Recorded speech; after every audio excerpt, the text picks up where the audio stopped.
population of this town is 1,126, and its value to us, as you know, lies only in its mine, which you will keep in operation at all costs. Its occupation presents no difficulties so far as the general staff can see. There are no defenses whatsoever. No militia? The militia of the town consists of 12 men, but they are being diverted. Mr. Corell is entertaining them. Beginning at 9 o'clock with the target contest and a beer picnic in a field which he owns 6 miles north of the town on Route 243. You will have copies of these maps, of course. A field on the right or east side of the road. Mr. Corell, I take it, is our man. George Corell has proved himself as one of the best of Mr. Quisling's operatives. He will meet you in front of his store at 11 o'clock. The radio station on the east side of town, marked on the map, is locked until noon. But you will find the key under the bottom step to your left when you face the door. The lock is rusty and must be pulled firmly toward you before you can turn the key. There will be nobody there at that hour. Quarters for your troops. Beds and blankets for 250 men have also been arranged by Mr. Corell, as he will explain to you himself when you see him this morning. You may expect parachute troops to join you at 10 o'clock.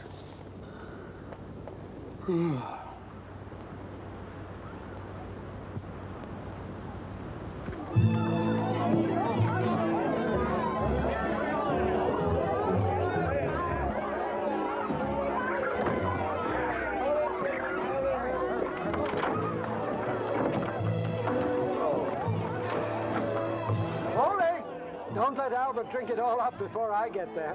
All right, but you better not be long. I'm thirsty already. Hey, Ole. Yes, Mr. Mayor? Have you got a booby prize? Not yet. All right. A necktie for the worst score in the match. Who'll get it? That'll be me. I'll get it. I thought he hit the target. Here come Alex and Molly now. Come on, let's get going. He ate 2 breakfasts. Molly, here you are. Oh, for me? Oh, the children, Goose. I almost forgot. Oh, George, you're wonderful. All right, now, how about getting started? All right, Niels. How long before you'll be out there? Just as soon as I see these men.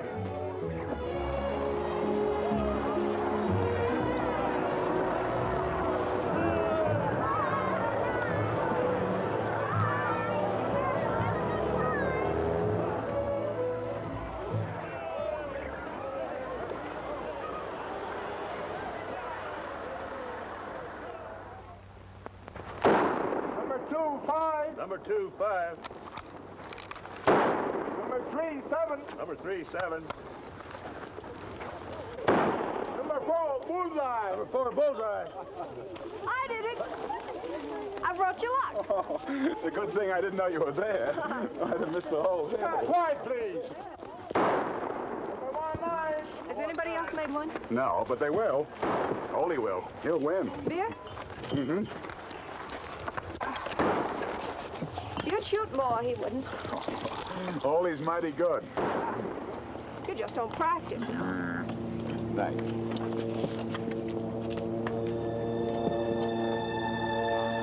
Look!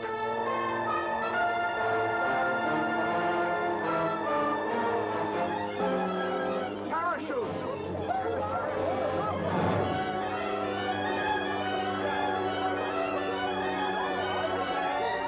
They're over the town. Well, here goes one of them. No. It's supposed to be wrong to shoot them like that. We'll get them on the ground. Quick, men! All in! Gotta get back to town. Here, you fellas, look after the women. Take them into the woods. All right, hut! Double quick, hut!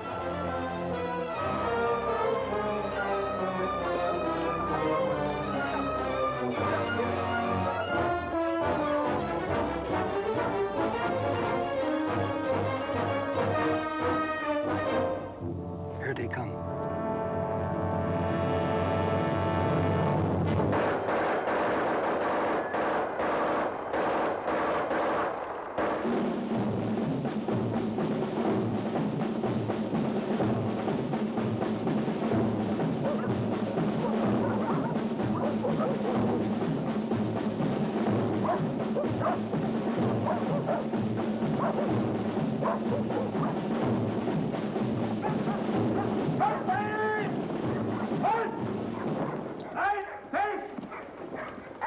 Precisely on schedule, Colonel.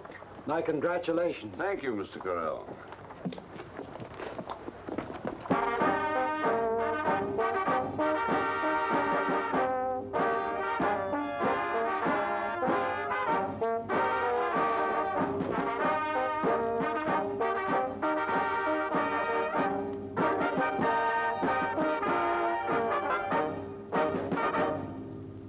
For you, the war is now over. Under the protection of the German army, you have nothing further to fear. All over. For us, the war lasted exactly 2 hours.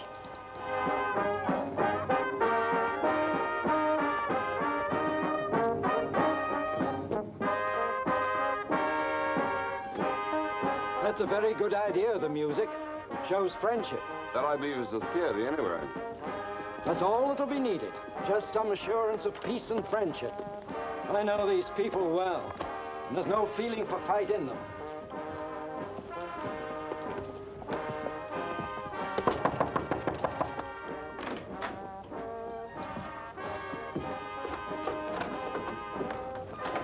Colonel Lanza. Your Excellency. Madame. This is Dr. Winter, Official? the town doctor, sir, and our town historian. You know Mr. Correll, I believe. George, of course. How are you, George? Just a minute, Your Excellency. The young officer who searched the house for firearms this morning spoke of their local man. The man who prepared this town for invasion. I think it's obvious now who that traitor was. What do you mean? Our friend, George Correll. But that's impossible. George is a Norwegian. You've sat at my table, George. You've drunk port with me. You even helped me plan the hospital. This can't be true. Well, I work for what I believe in, and there's nothing dishonorable in that.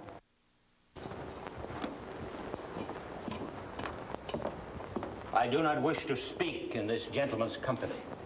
I have a right to be here. I'm a soldier like the rest. I simply do not wear a uniform. I will not speak in this gentleman's presence.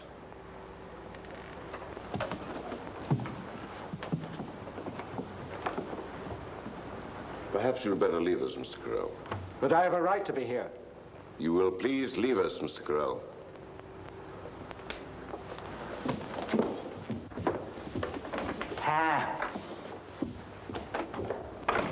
Now to get down to business.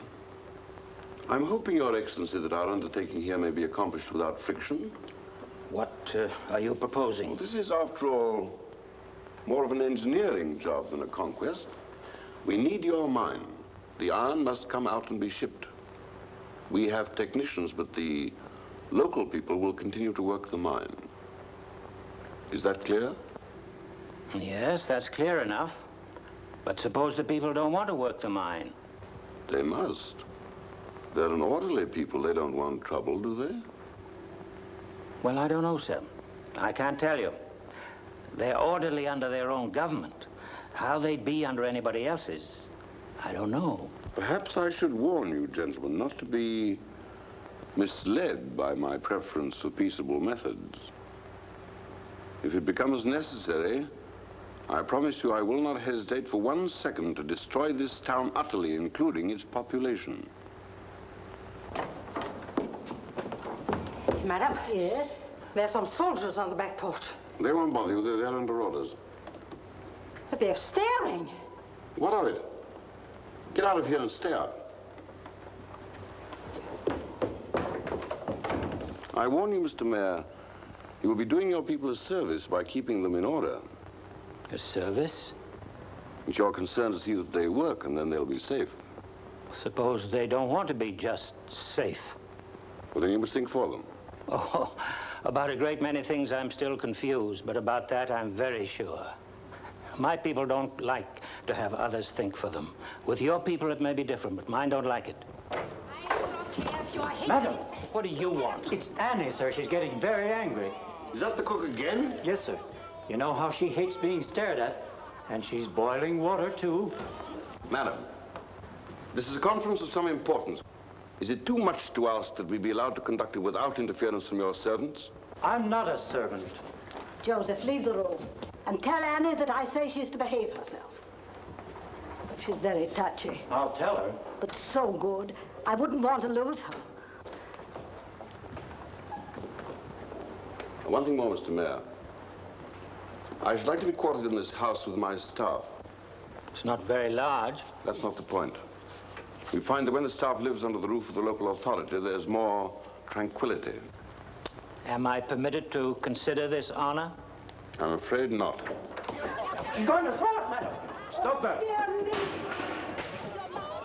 It seems to me, Your Excellency. Please excuse me. I don't like for Madame Orden to be alone in such a situation. Doesn't he realize I could have them all shot? Tell him that within 30 minutes, I expect him and his wife and the rest of his household to confine themselves to one room in this house. We will occupy the rest of it. Colonel, may I offer an explanation for the mayor? I assure you that neither he nor Madame Orden intended any disrespect. It's simply that the people, all of us, have lived at peace so long that we don't quite believe in war. It's not yet real. The temper of a cook is. The loss of a good cook is not only real, but serious. But that's because our sense of values is still occupied with the values of peacetime. We haven't had time to change. But we'll learn soon. And then we won't be confused. Then we'll know what to do.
Take that house.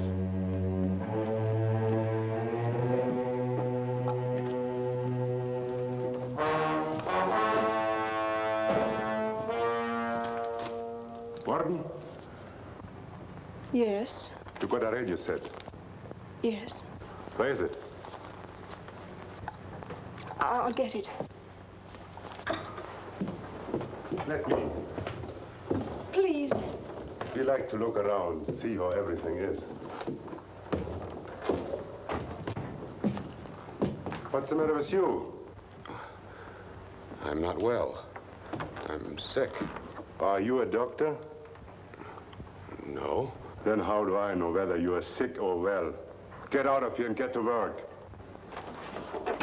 We got a doctor at the mine who will decide whether you are sick or not.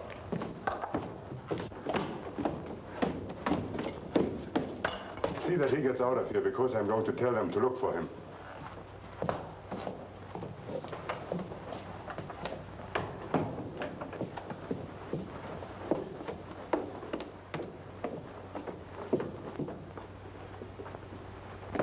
This one needs more wrapping.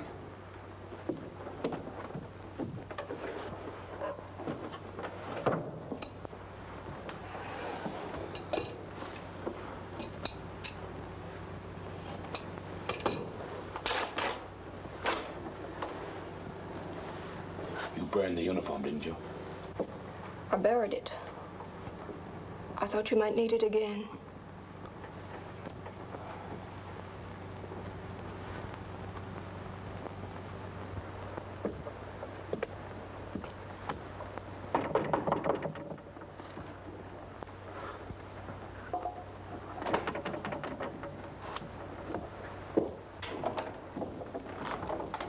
Mr. Corral?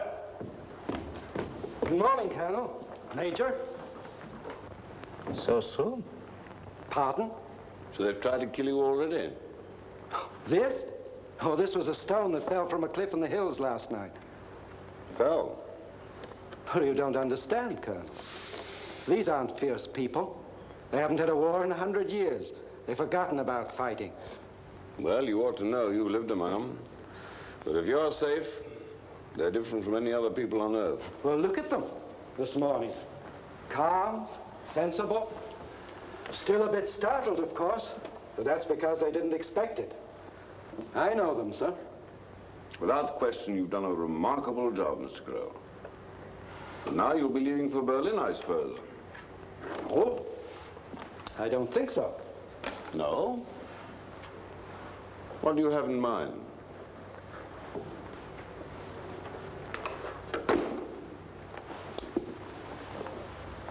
It's about Mayor Orton.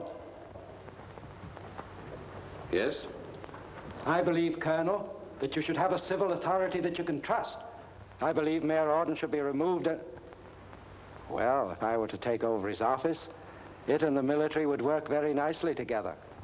Have you made this suggestion to Berlin? Well, yes. Naturally, in my analysis. You disappoint me, Mr. Corral.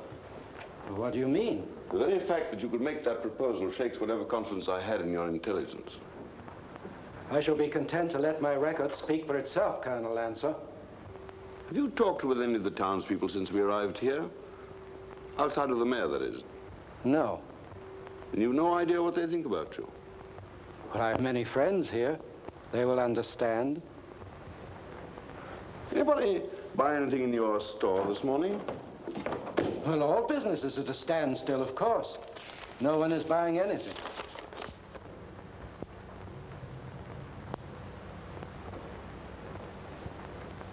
Oh, yes. Take this to Captain Bentic upstairs.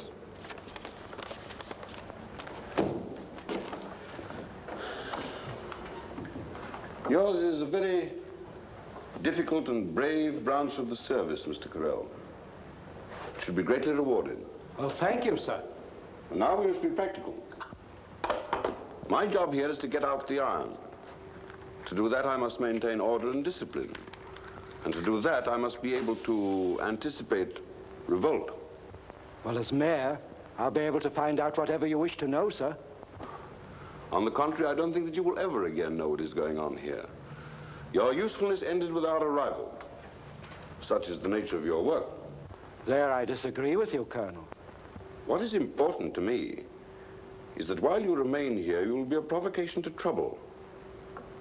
Your very presence here will be a constant reminder to these people of a certain mistake in judgment that they made. It will only be a question of time before you would be the occasion for difficulties that might interfere with my work. I shall suggest to Berlin that you be transferred. Yes, sir. Or use whatever means you think necessary. Yes, sir.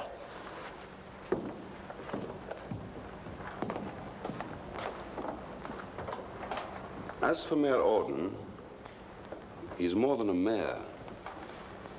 He is his people. He will know what they are thinking, doing without asking them, because he will be thinking the same thing. By watching him, I shall know them. No, I'm afraid he must stay, Mr. Corral. I shall be able to use him to advantage. Well, you obviously have little real appreciation, sir, for the work I've done here. More than that, you persist in a complete misconception of the situation. Why, these are simple, peaceful people. There are no peaceful people. Can't you learn that? There are no friendly people. We've invaded this country that you, by what they call treachery, prepared for us. Can't you understand that we are at war with them? Oh, sorry. Well, we have defeated them.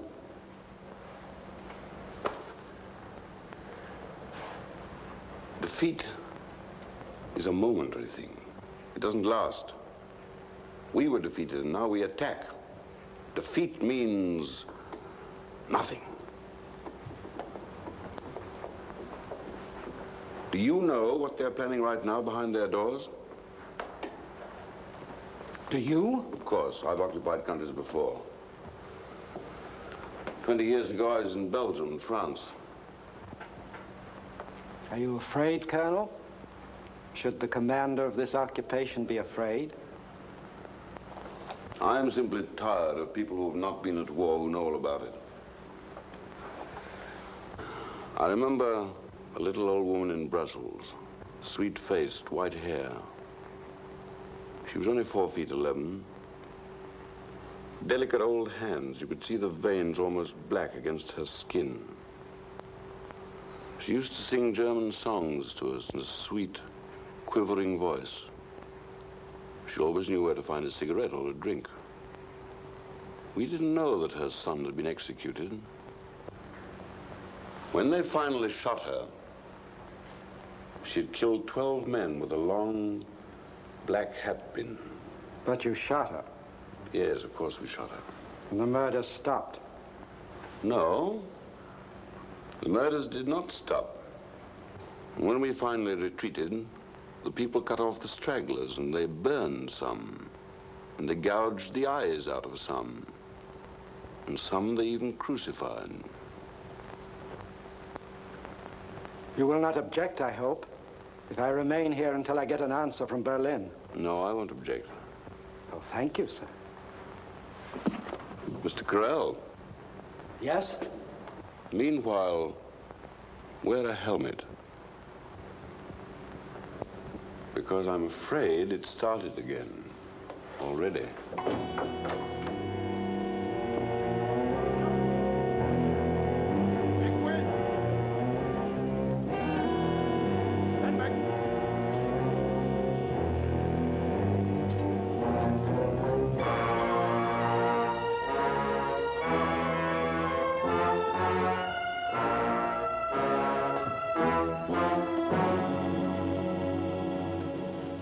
Mr. Foreman. I am. Say, sir, when you address a German officer. I am, sir. Arrest him.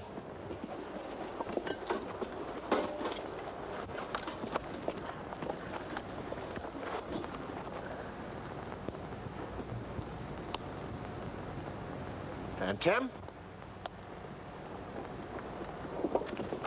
Come on. And Tim?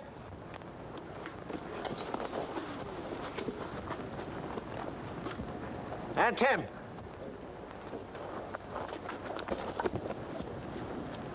And Tim?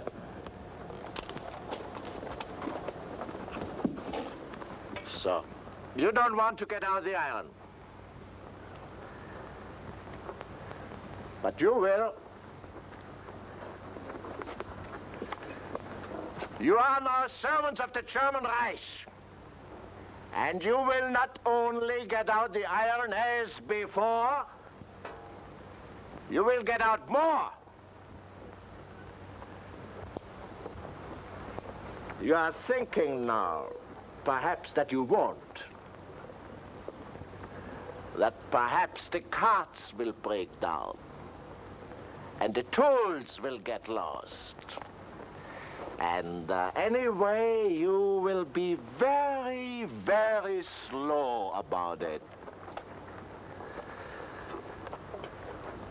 But you are wrong. You will either get out the iron as we direct, or your families will not eat. You understand that?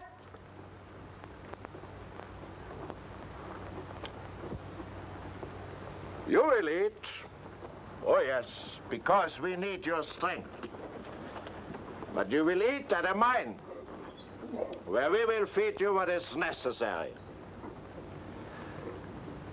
But the rations at home, for your wives and your children, and your mothers. Whenever the iron is not enough, there will be none.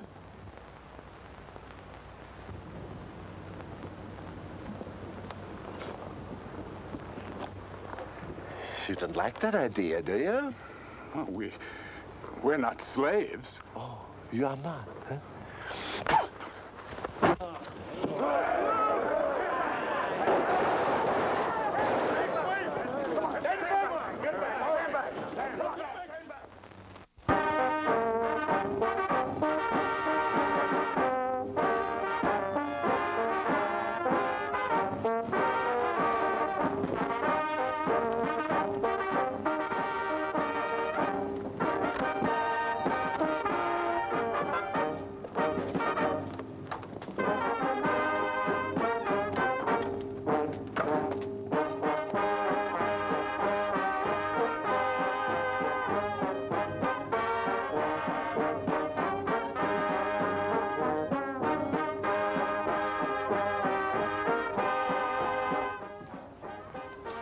try him? Why don't they just shoot him? This isn't a matter of justice or injustice. There's no such thing any longer. So why must they try him? And in my house? It's the form of the thing, I suppose. If it happens in this house where the people expect justice. I suppose so. I suppose that's it. I don't know how much longer I'll be able to hold this position. The people don't quite trust me anymore.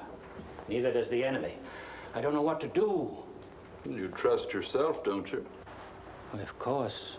I'm the mayor. Annie told me to come right in, sir. Of course, my dear. Will you sit down? They say Alex is to be tried and shot. They say that you'll sentence him. It'll be your words that send him out. Who says that? The people. You wouldn't do that, would you, sir? How could the people know what I don't know? Alex isn't a murdering man. He's quick-tempered, but he never broke a law in his life. He's very respected. I've known Alex since he was a little boy. I knew his father and his grandfather. His grandfather was a great bear hunter in the old days. Did you know that? You wouldn't sentence him, would you? Do they think I would? They say you might. For the sake of order.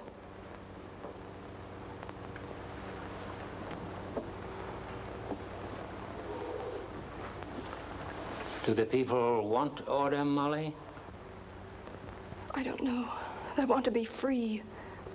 Well, do they know how to go about being free? Do they know what method to use against an armed enemy? I don't think so.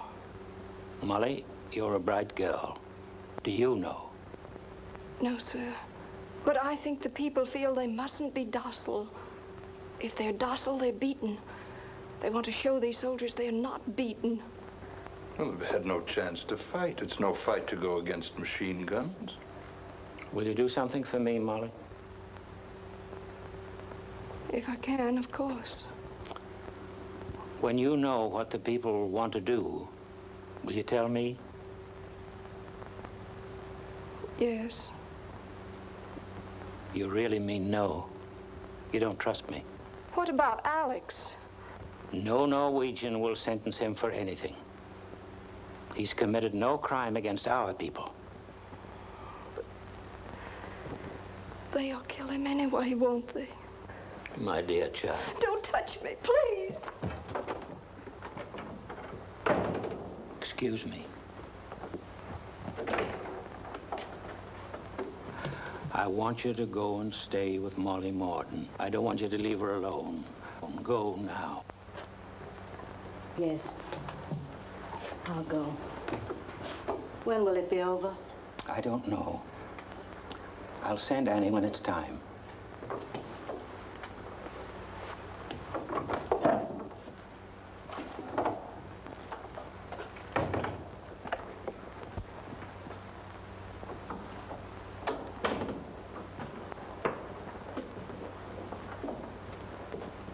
Excuse me, sir. The colonel wants to see you.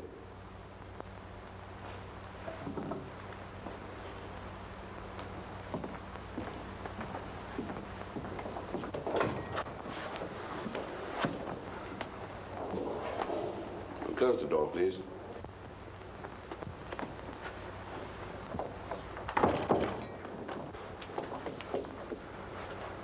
I wish this had not happened, Mr. Mayor.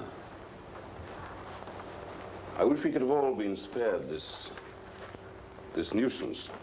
But the fact remains that this man killed a German officer. Why didn't you shoot him then? That was the time to do it. Punishment to serve its purpose must be dramatized. What is it you want? Say it. In such cases, it's considered wise by my government that the punishment emanate from the local authority. It makes for a more orderly situation. You want me to pass the sentence of death on Alex Morden after a trial here? Yes. And you will prevent much bloodshed later if you will do it. You and your government simply don't understand. In all the world, Yours is the only government and people with a record of defeat after defeat for centuries. And every time because you didn't understand people. I'm the mayor. But a mayor hasn't the right to pass sentence of death. If I should do it, I'd be breaking the law as much as you. Breaking the law? You killed 6 men when you came in. Under our law, you're guilty of murder, all of you. But why go into this nonsense of law? There's no law between you and us. This is war. Don't you know you'll have to kill all of us? Or we, in time, will kill all of you? Don't you know that? Fact remains that the miner must be shot publicly, because the theory is that others will then restrain themselves from killing our men.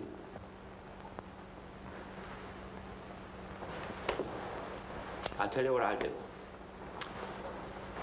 How many men were on those machine guns that killed our boys? Oh, I don't know, about 20, I suppose. Very well.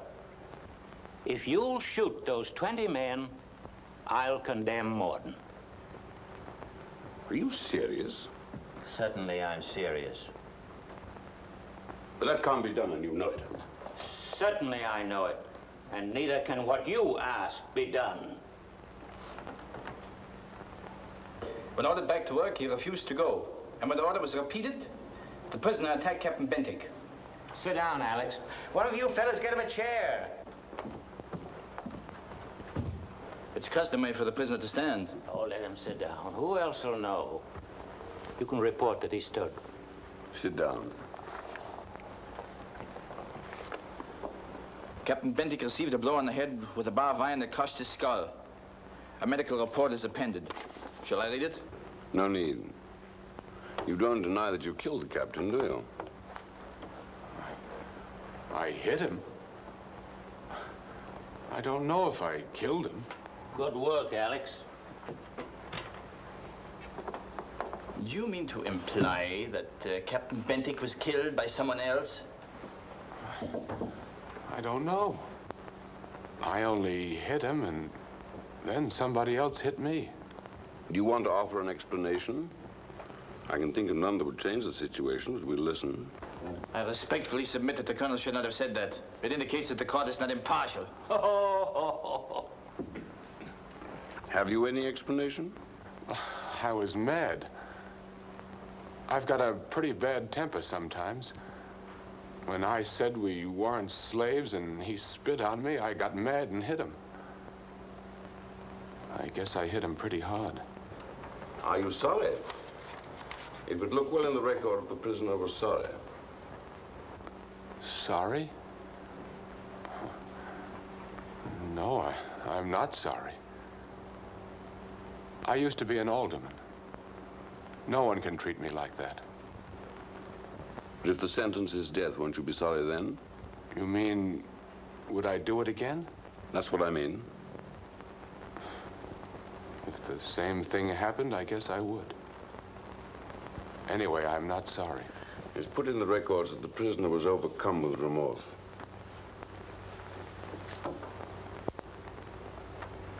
The sentence is automatic.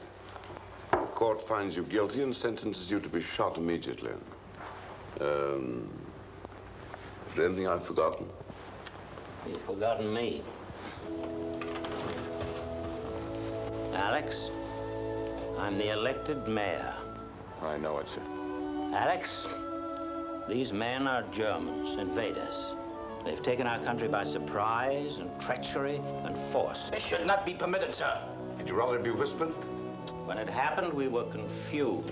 We didn't know what to do or to think. Yours was the first clear act. Your private anger was the beginning of a public anger. They're saying in town that I'm acting with these men. I'll be able to show them soon that that is not true. But you must know it now. I know it, sir. Is the squad ready? Outside, sir. Who's commanding? Lieutenant Thunder, sir.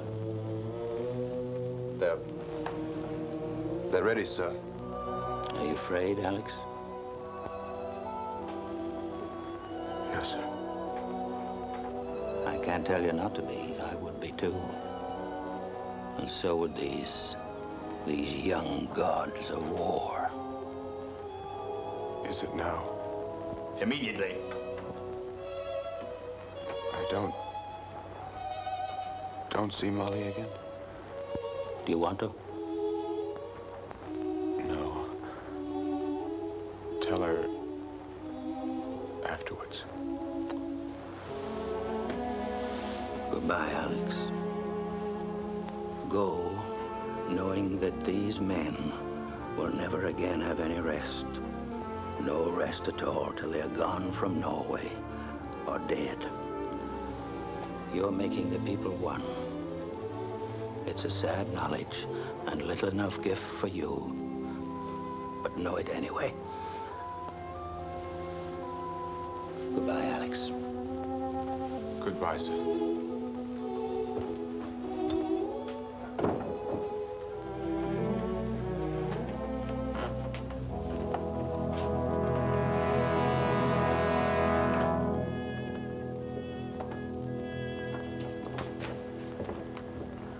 I hope you know what you're doing. Colonel Answer. The square? Yes, sir. It must be public. Mr. Mayor.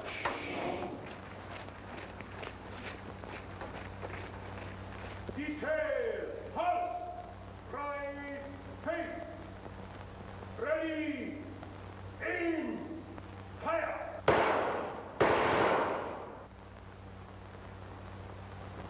Colonel Answer. This record, sir. Ultra! Sheriff! Guard! Guard! Stop! Not too bad. Major Hunter. I want every house in this town searched, turned inside out, and every man with firearms brought to me. Get the doctor. As for you, sir, you are now under protective arrest.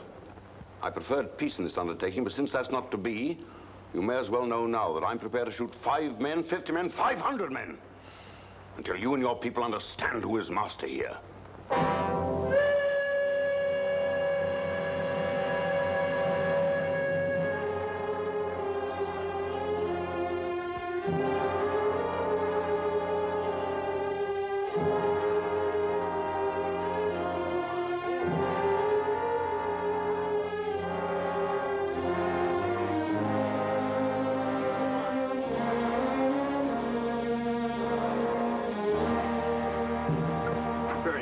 Come on.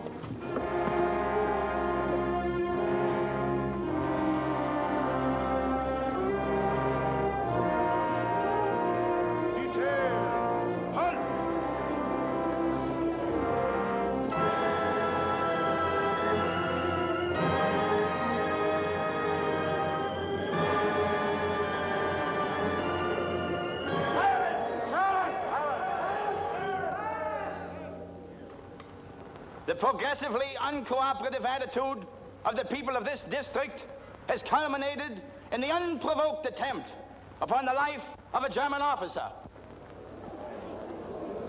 The sternest measures now become necessary as evidence of the determination of the protectors of the Norwegian people to permit no interference in the discharge of their duties.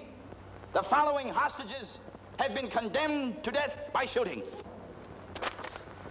Knut Persson, Albert Nattestadt, Peter Olsen, Lars Meland, Ludwig Bjornstad. No!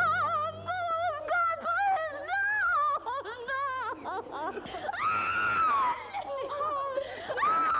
Fire! Fire! Get back there! Get back there! Back!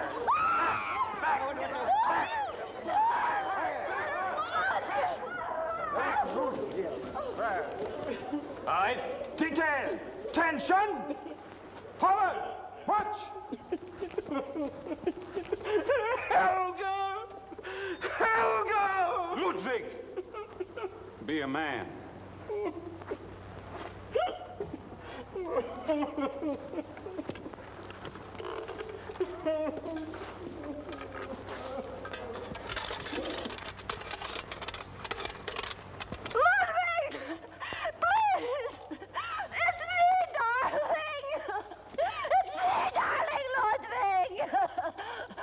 Please! Please let me go! Goodbye, Helga. Goodbye, darling. Bye, Mother. Goodbye, Anna. Goodbye, little Trina. Goodbye, Christian. Be a good boy. Goodbye, Martha. Take good care of the children. Almighty fortress is our God. A bulwark never failing. Our helper amidst a flood of mortal. Doth seek to work us woe, his craft and power great, and armed with cruel hate. All earth is not his equal.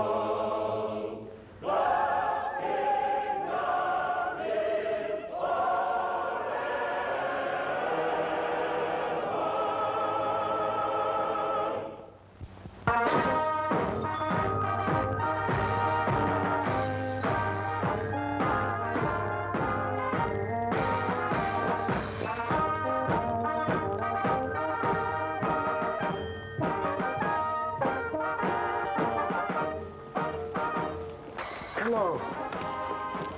What's your name? I've got a little girl back home, too. Just about your age. But her hair is light. Almost yellow. Won't you tell me your name? My little girl. Didn't you hear the soldier ask your name?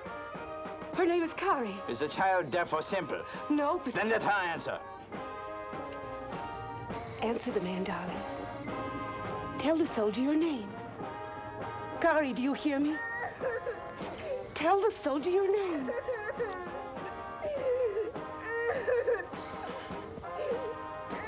In Germany, children are better trained. Or perhaps there is some influence in your particular home that has affected the child.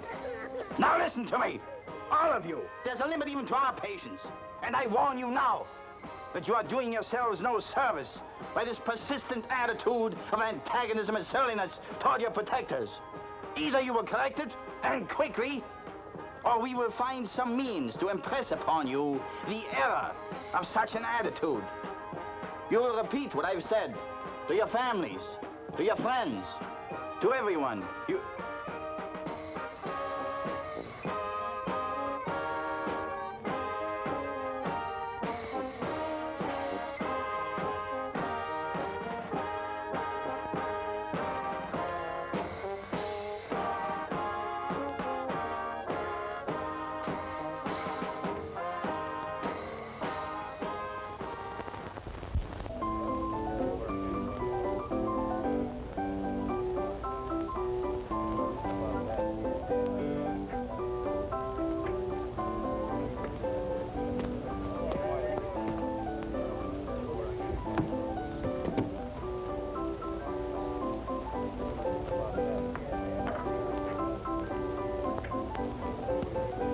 It's a hard shot, Cedric.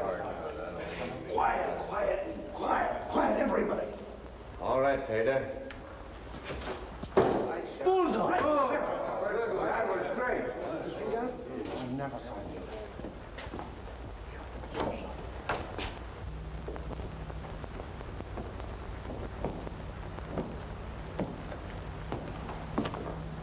Beer.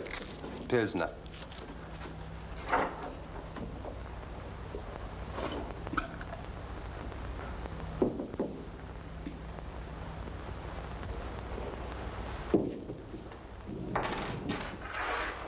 Well, Good night, Laurie. we'll talk that over tomorrow. I'll go with you. Just a moment. Why are you going? Because I wish to. Or rather, you wish to insult a German officer. In other countries, we have been compelled to take steps to correct such insolence. Customers are not permitted to leave a public place for 15 minutes after the entrance of a German officer. Perhaps we should do that here.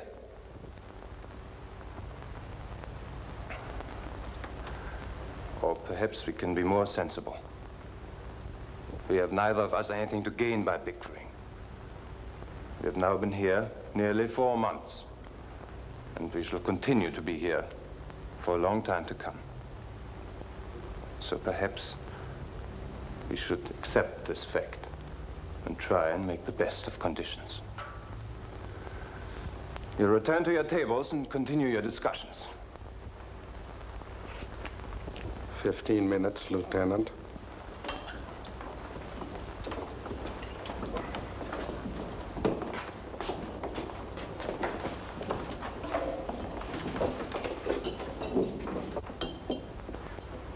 Your wife?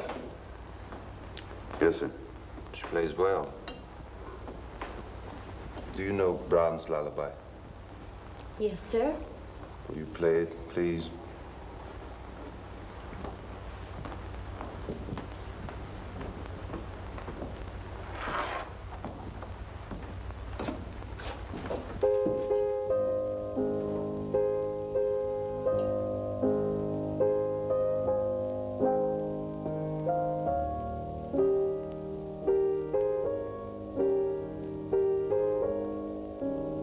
Will you have a beer with me? No. Thank you. You work in the mine? No. No? Well, what do you do? I have a farm.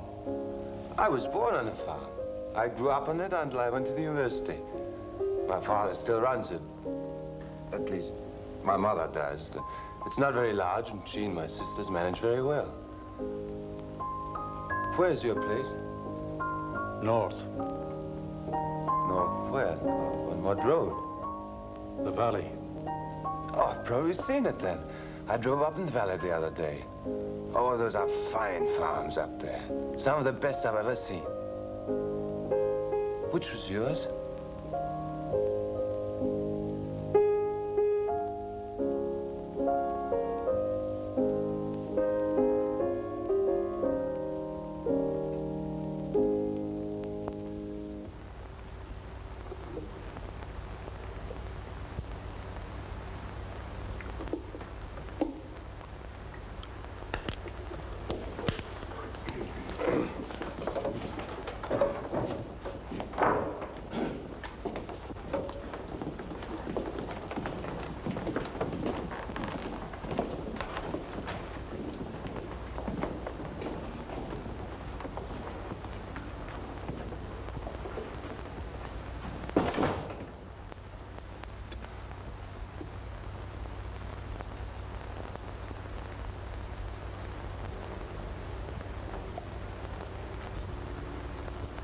What's the matter with you?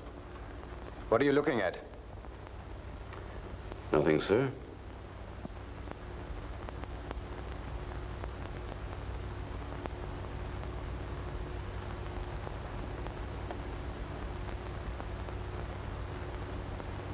Come here. Both of you.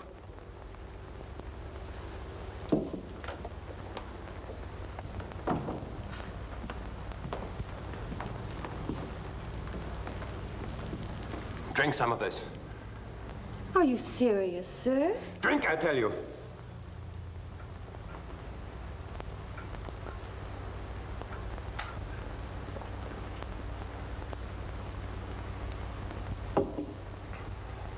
Are you satisfied now? No! Please, dear, not now.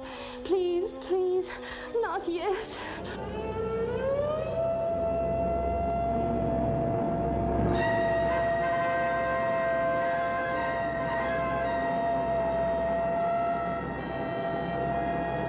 They're out for the mine. Take a company and search for anybody giving signals. Lights of any kind at all. Yes, sir.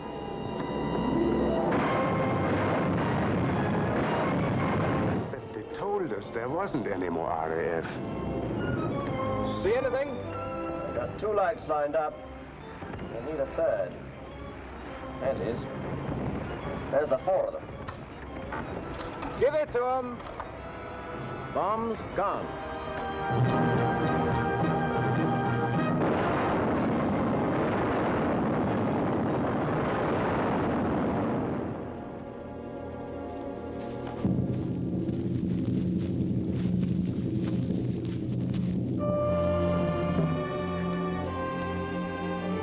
Pretty old for that sort of thing. Not too old, obviously. It'll take us 2 months to get that back into operation. Arrest her family.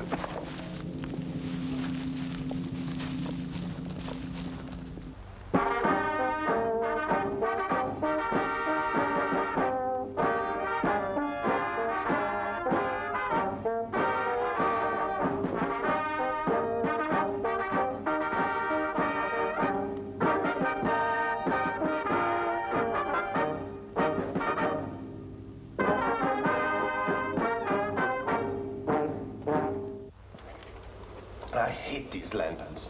Sound like whispering. When are you going to get that dynamo fixed? It should be done by now.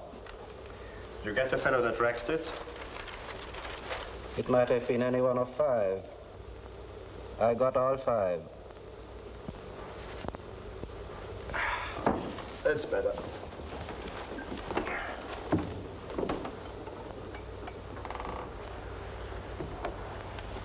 Major. Mm-hmm. If anything happened at home, I mean, do you think they'd let us know? Anything bad, I mean? I don't know.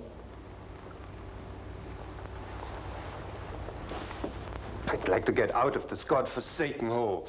I want to go home. Or fight. Do something. Anything but this sitting around. If only I could talk to somebody. A girl. Somebody friendly. There's a girl in this town with blonde hair. She lives down the street. There it goes again. Don't they ever give up?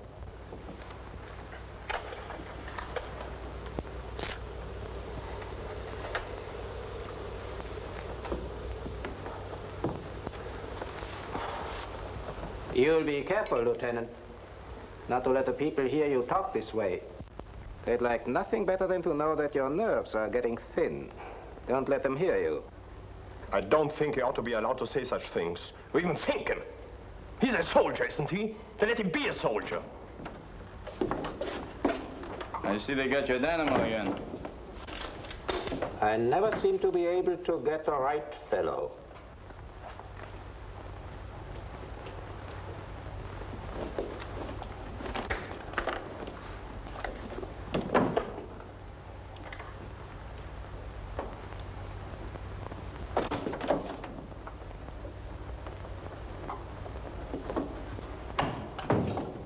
I closed that door tight. You did. Captain, do you get much news from home? A certain amount. Is everything well there? Wonderful. The armies move ahead everywhere. But the British aren't defeated yet? They're in every engagement. But they keep fighting on. A few air raids, no more. That's all? That's all. Then we have just about won, haven't we, Captain? Just about? You do believe that, don't you, Captain? Don't let him start that again. I don't know what you mean. I mean this. If we have just about won, we ought to be going home before long, oughtn't we, Captain? Well, the reorganization will take some time. The new order can't be put into effect in a day, can it? All our lives, perhaps. There he goes. Lieutenant, I don't like the tone of your questions. I don't like the tone of doubt. Don't be hard on him. He's tired. We are all tired. I'm tired too. But I don't let reasonable doubts get in. Where is the colonel, do you know? He's making out his report. He's asking for reinforcements. It's a bigger job than we thought. Will you get them, the reinforcements? How would I know? I had a funny dream. Can't you make him stop? I dreamt Hitler was crazy.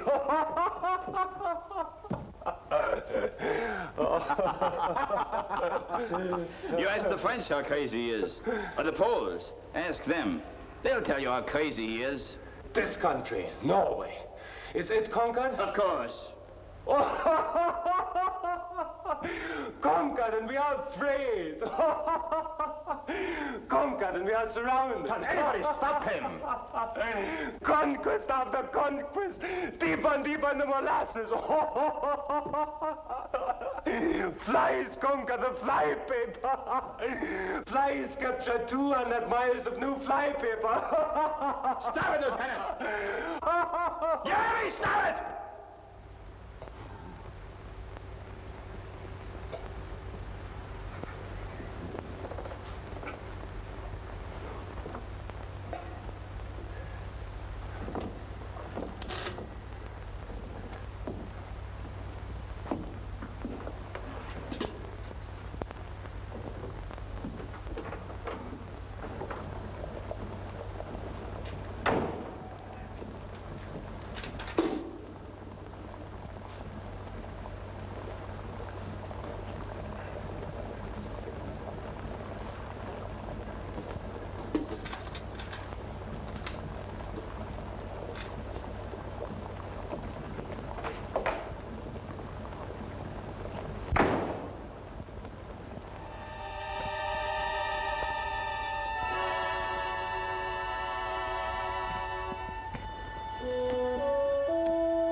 What do you want? Please let me come in. I don't mean any harm. But what do you want? I want to talk, that's all. I want to hear you talk, that's all I want. Just let me stay a little while, and then I'll go.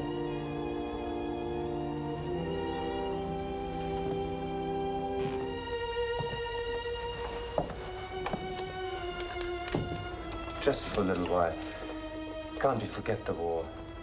Can't we talk together like people?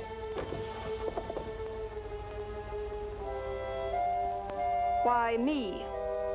I've seen you on the street, and I wanted to talk to you.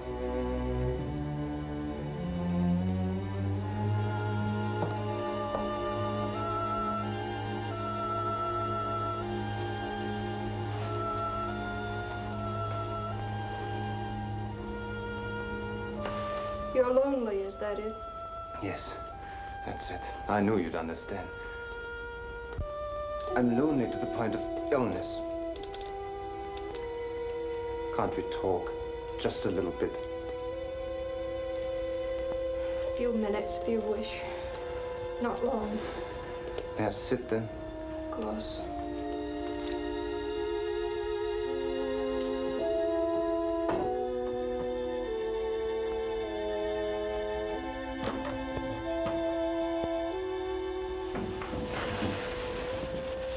Is that someone else? No.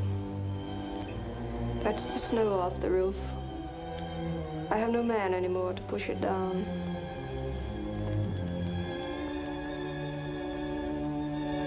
Was it something we did? Yes. I'm sorry. But if you let me, I'll have a man here tomorrow to take care of the snow. No. But I'd like to do No. Why not? Because the people would think I'd gone over to your side. They'd expel me. I don't want to be expelled. You really and genuinely hate us, don't you? Why do you ask? You're the conqueror. What do you care? That's not the way I want it. What you want is to make love to me, isn't it? Yes. You're so beautiful and so warm. I've seen no kindness in a woman's eyes in so long. And do you see any in mine? I want to. Why, Lieutenant, you are making love to me already. I do want you to like me. I can't help it. I've seen you around the town. I've watched you. I've even given orders that you shouldn't be molested. You haven't been, have you? No. Thank you, I haven't been. I've even written a poem to you. A poem to me? Would you like to see it? Is it long? You must go in a few minutes. It's quite short. It's just a tiny thing.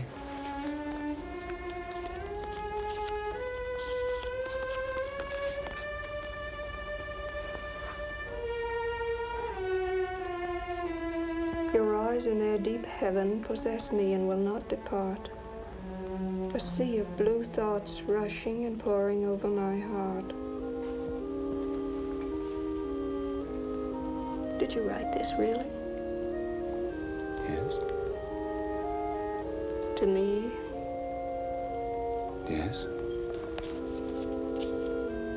You didn't really write it, did you? No. Who did, do you know? Heine wrote it. It's Mit deinen blauen Augen. I've always loved it.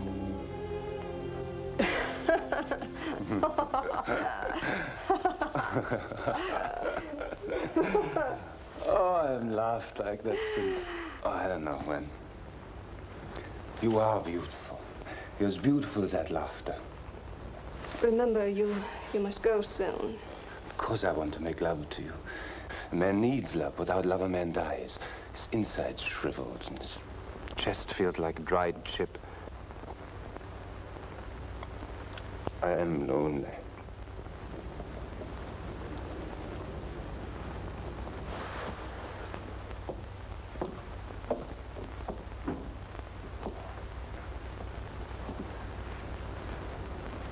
You don't know who I am, do you? I only know that this minute I love you.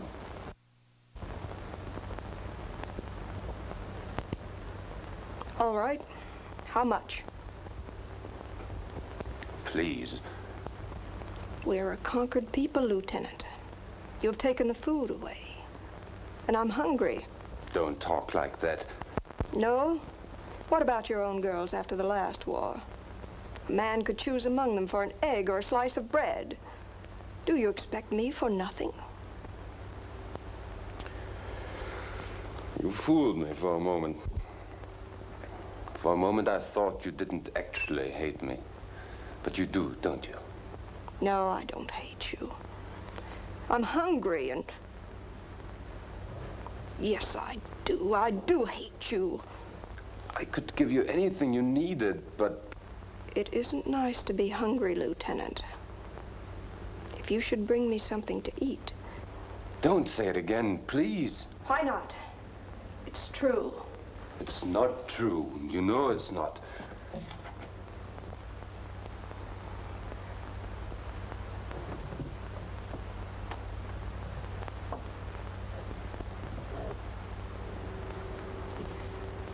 No, it's not true. And I'm lonely, too.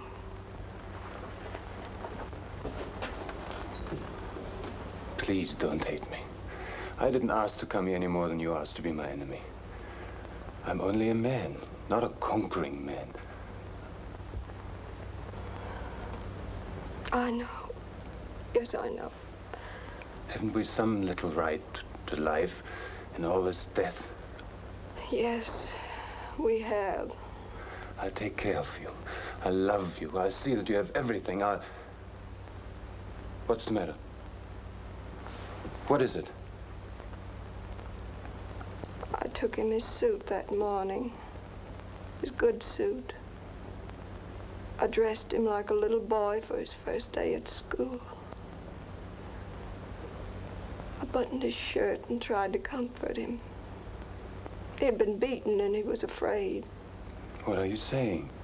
He was afraid and brave at the same time and confused. He couldn't seem to understand what was happening. didn't even kiss me when he went away. Your husband? Went to the mayor, but he was helpless. Nobody would listen to me. You just took him out and shot him. It was more strange than terrible then. I didn't quite believe it then. I'm sorry. Now, in this quiet house, I do believe it. Now, with the snow heavy on the roof, I believe it. And in the loneliness before daybreak, in a half-warmed bed, I know it.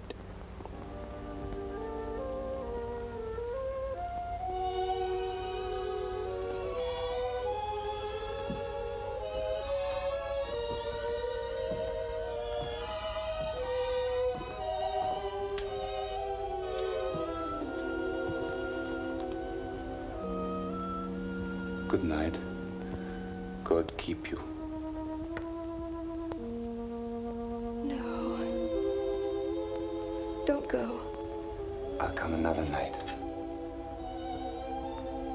Don't go.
Unconquered people of Norway, hide this dynamite. Bury it until you need it. It is a present from your friends to you and from you to the enemy. Do not try to do big things with it, but there are many little uses you will find for it. With instructions. Little uses for some of them, but with others, all piled together, perhaps a big use. How many of them have you found? About 50, sir. And about 90 of the parachutes without the package. The people got those. Must have been hundreds of them, maybe thousands. It's devilishly ingenious, you know. Easy to see against the snow. And chocolate. Must have been a regular Easter egg hunt for the children.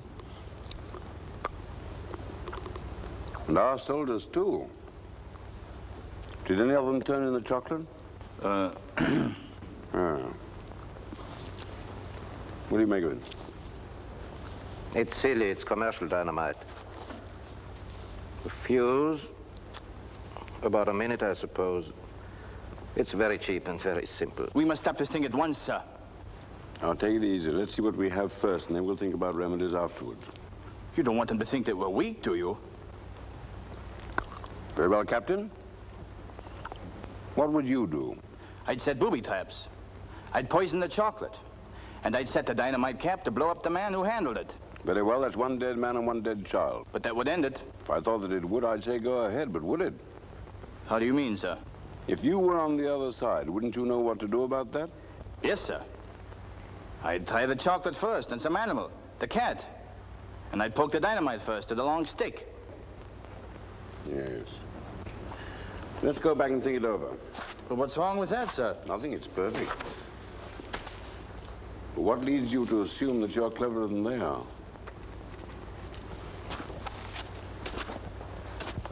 For rails, place stick under rail close to the joint and tight against a tie.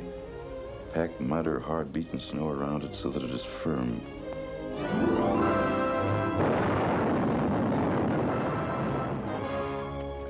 For transmission lines, place charge at base of tower or pole.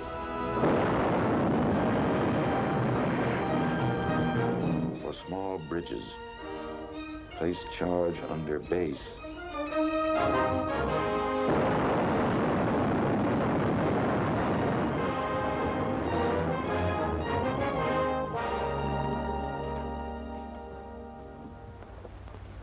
How can I fix 5 brakes? I haven't even got that much rail. Mr. Corral.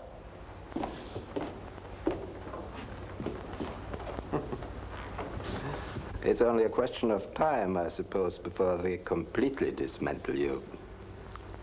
You may rest assured, Major, that from now on I shall be quite capable of dealing with that situation. You've been away? I've been to Berlin, Colonel Lancer. An answer on your report? More than that. That. You will notice that it provides me with a certain authority, which you probably did not anticipate. You really did go over my head, didn't you? And what are your suggestions now, if I may ask? My suggestions now, Colonel, are a little stronger than suggestions. You remember that it was contrary to my advice that you left Mayor Orden in office. That was my idea, yes. Now I want him arrested and held as hostage. But he's already under arrest. Not technical arrest, actual arrest. Under lock and key and guard. His life must depend upon the peacefulness of this community. It must depend upon the lighting of one single fuse and one single stick of dynamite. And after we kill him? Dr. Winter comes next. And after him? Here is a list. The first 10.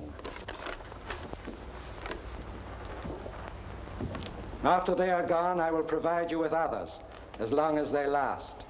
My orders are to stamp out this new trick so ruthlessly that it'll never be tried again.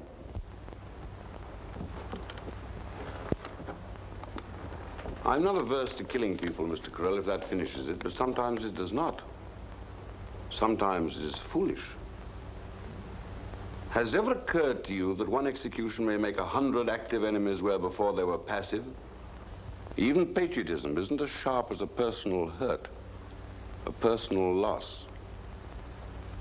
A dead father or a dead brother, that rarely arms an enemy. Your attitude, Colonel, could very easily lead you into trouble. It'll do no good, you know. That is a matter of opinion. Pretty soon it'll be grenades, and then poison. Are you writing the enemy's campaign, Colonel? No, my duty is only to anticipate it. They should never have sent a man here like you. Well, don't worry, I'll go about it exactly as if it could be done, and make a better job than the fanatics. Arrest them all, and have Mayor Orden and Dr. Winter locked in that room. Yes, sir.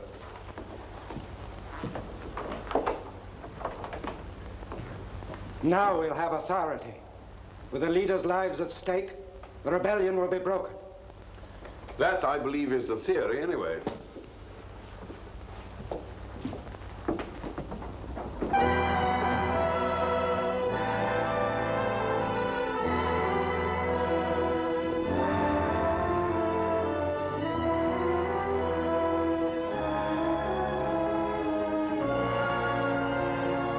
That's you.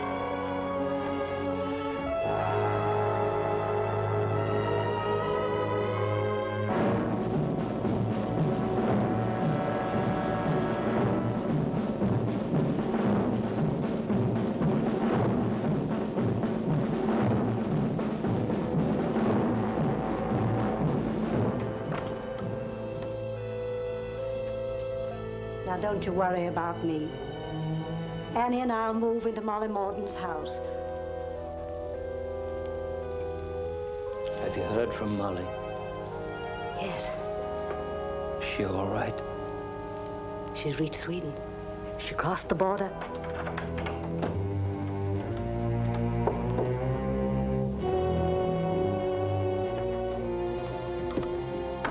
Good morning, Sarah.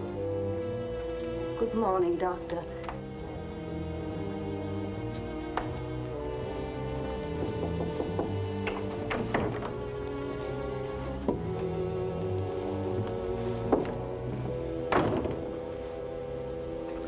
Well, this is one time you didn't have to send for me. Well, I suppose it was bound to come. I couldn't have stopped him, even if I'd wanted to. They can't understand that. They think that just because they have only one leader, everybody's like that. They know that if 10 particular German heads were lopped off, they'd be destroyed.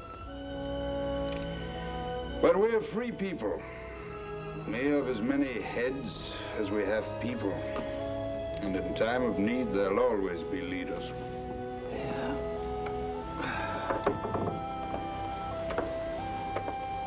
Well, I suppose they'll kill you, too. There are 10 of us altogether. Really, that many? You must be getting scared. You know, Albert, I'm a little man, and this is a little town. But there must be a spark in little men that can burst into flame. I was scared, too. And I thought of all the things I might do to save my life. And then, it all went away. And now I feel a kind of exaltation, as though I were bigger than I am. You remember in school, a long time ago, that time I delivered the Socrates denunciation? I remember it very well. It's like that. I was exalted then. I was Socrates. I was denouncing the school board, and oh, how I denounced them. I bellowed. I can see their faces grow red. They were holding their breaths to keep from laughing. Your shirt tail was hanging out. How long ago was that? 40 years? 46. Let's see now. How'd it go? It starts, and now, O men. That's it. And now, O men who have condemned me, I would fain prophesy to you. Go ahead. I would fain prophesy to you, for I am about to die. And in the hour of death, men are gifted with prophetic power. And I prophesy to you, who are my murderers, that immediately after my death... The word is departure, not death. You made that same mistake once before, 46 years ago. No, after my death, isn't it? Do you know? Departure. Immediately after my departure. There you see, 2 to 1. I prophesy to you, who are my murderers, that immediately after my departure, punishment far heavier than you have inflicted upon me will surely await you. If you think that by killing men you can prevent someone from censuring your lives, you are mistaken. And that's all I can remember. Very good after 46 years.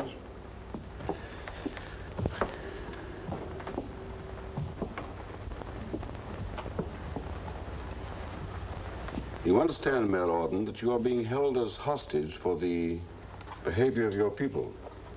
That won't stop it, you know. But you're the mayor. You still don't understand. The mayor isn't a man. It's an idea. An idea conceived by free men. You can arrest me, you can shoot me, but the idea lives on. Nevertheless, I believe that a proclamation from you would save many lives. I don't see how. Whenever I'm a hindrance to them, they'll do without me.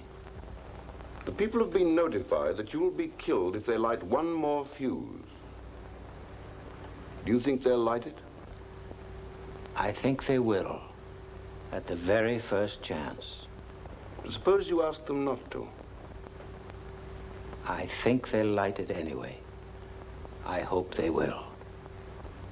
An appeal from you would serve a very useful purpose.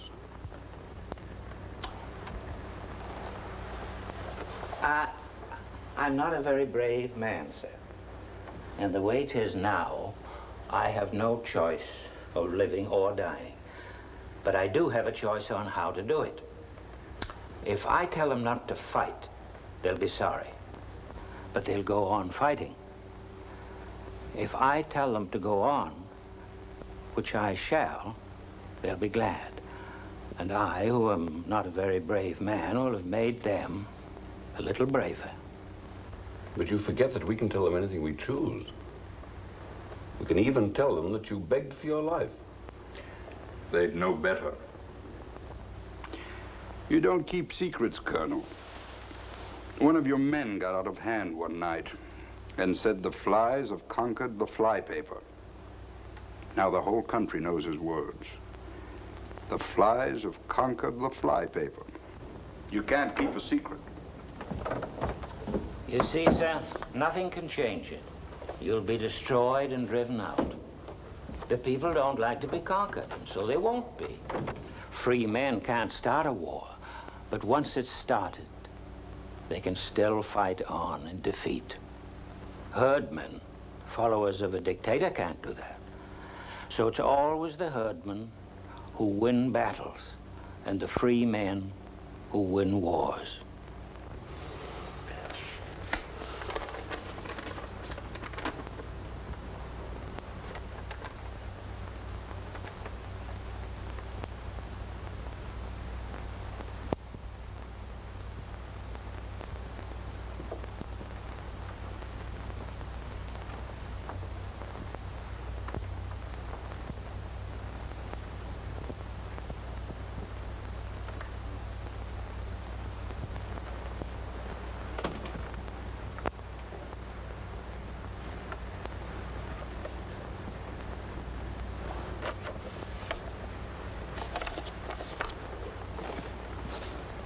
Would you like to see Madame Orton? Yes, thank you.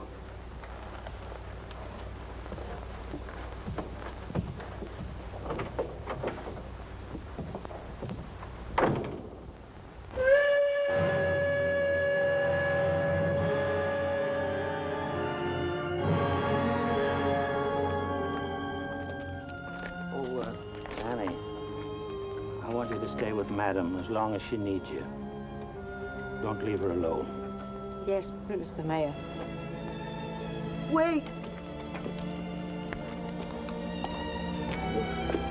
You forgot this. Thank you, dear. You always forget it. I do, don't I? And you always remember it. Goodbye, dear.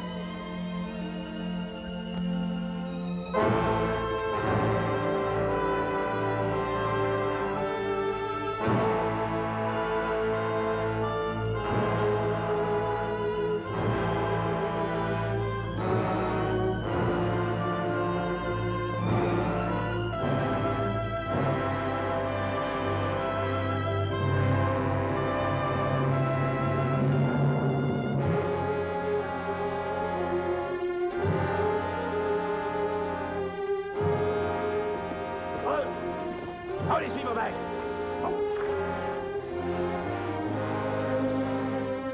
Forward march!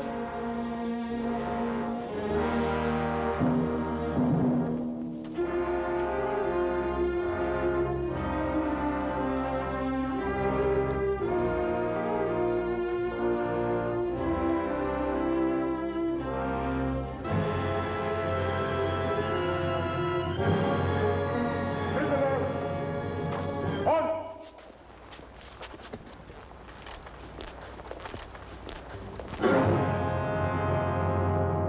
Right, face!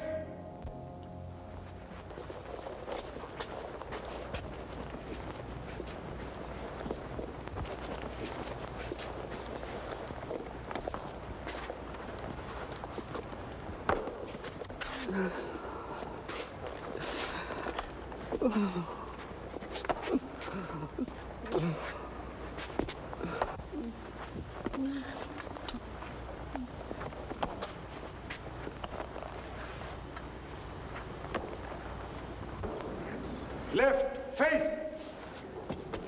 Forward, march!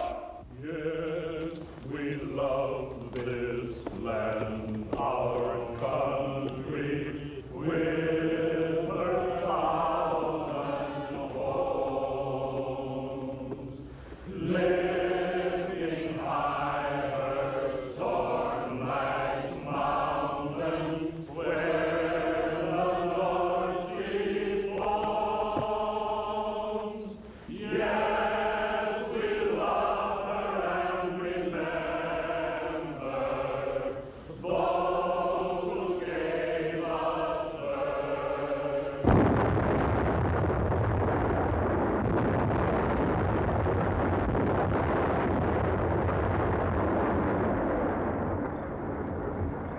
How did it go about the flies? Go on, Ned! Come on!